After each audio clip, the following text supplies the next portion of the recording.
In this first episode, we will aim at the front leg. The white sheet in the back helps us to collect everything you find at the point of strike after hitting one of the legs.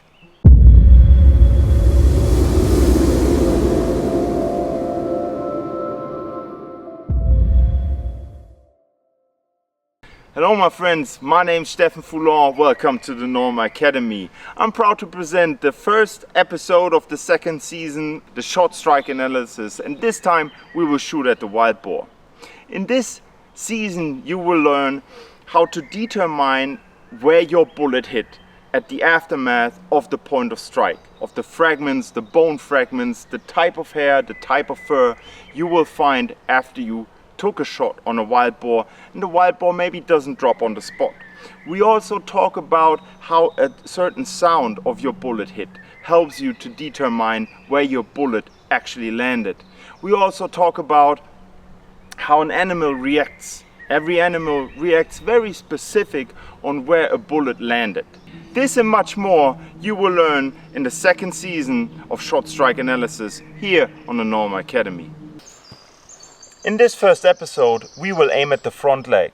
The white sheet in the back helps us to collect everything you find at the point of strike after hitting one of the legs.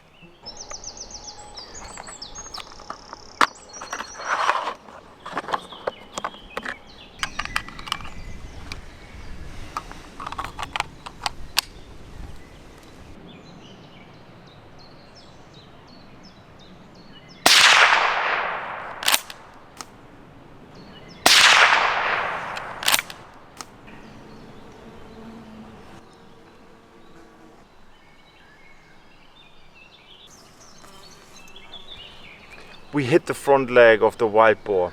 The wild boar disappeared and we went to take a look at the point of strike to determine what's actually going on. This is where the forensic work starts. What we will find at a leg hit are tubular bones. Tubular means they are round in shape, and if we're lucky we find bone marrow. And bone marrow is the red stuff you see here. That's the inside of the bone. And what we also find, and what is very typical, is a part of the joint. And how do you recognize, or what's the difference between the joint and the bone? Well, the joint material is much softer. It also has bone marrow inside, and this is actually, well, I would say one of the risks. When you find bone marrow by itself, it looks bright in color, and bright in color, reddish bright in color, usually means a lung hit, which means a dead boar. So don't get misled by this type of stuff. If you find it, take it up, and then you feel it's not soft like lung tissue. It's, well, it feels like sand almost. Well, don't fall for this misleading hint, I would say. The structure of this bone here is very clearly visible. The curve determines it as a part of the front leg. We also find a lot of hair at the point of strike. Take your time with this, especially if the game is not down and disappeared. Take your time, do the work that needs to be done, and collect all the small bits and pieces and basically put it together like a puzzle.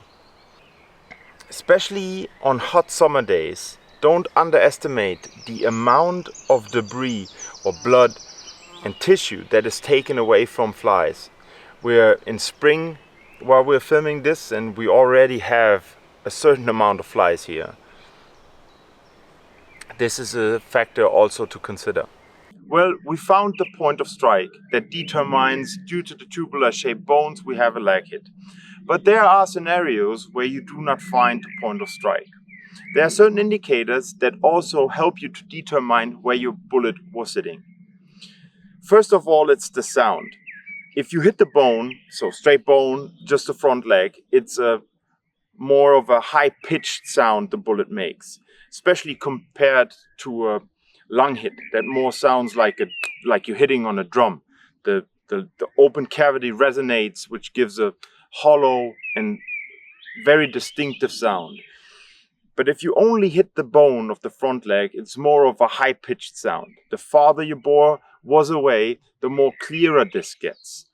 And a suppressor helps as well to determine that sound the bullet makes when hitting the bone or hitting the animal. Another indicator, besides the sound, is how the animal reacts to the shot. Depending on the shot placement, this becomes clearer or a little bit more blurry. And keep in mind, every animal reacts different. But for example, when you hit the front leg, the boar is usually as fast on 3 legs as they are on 4 legs. So don't expect the boar to be slower than the group if they were in a pack. It's hard to see, but if a boar has a wounded leg, it doesn't try to run with the wounded leg. It runs with 3 legs, so it looks a little bit different than the rest of the group. Especially in low light conditions, this is hard to tell. And just, well, taken with a grain of salt or taken as an indicator of what is going on. Like I said before, this is forensic work. You have to put all the clues together to determine what actually happened. So we put all the clues together and we determined we have a leg hit. What to do now? We call a dog handler. The dog handler has to have a dog that is fast and strong. It needs to be able to keep up with the boar over a long distance because the boar will not stop. So the dog has to follow over a certain distance and then has to be strong enough to keep the boar down until the dog handler can finish the job, most likely with a knife, to do not harm the dog or put the dog at risk. Don't expect this to be an easy one. It doesn't make sense at all to follow the plot trail by yourself. There's no chance at all that you by yourself will retrieve this wild boar. And I highly recommend not to follow it yourself, even not for the first 50 or 100 meters, because if the pack is still around, you're basically pushing them further away. They're realizing, especially the female, the Bache, she realizes pretty quick that she's getting followed, and then they will run and run. So you will make it harder for you and the dog handler and the dog to retrieve the wounded animal.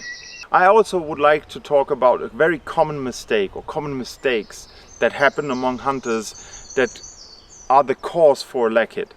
This is either not having a rangefinder with you and you underestimate the distance between you and the target.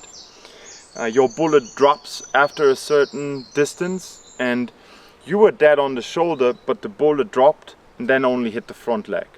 So make sure you are 100% sure about your ballistics and about the distance between you and the target. Another one is flinching. Flinching causes the gun to jump down.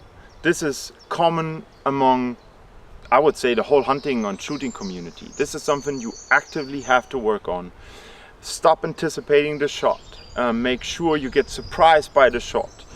This usually helps to prevent flinching and prevent to anticipating the shot, moving that barrel down in the split second you take the shot.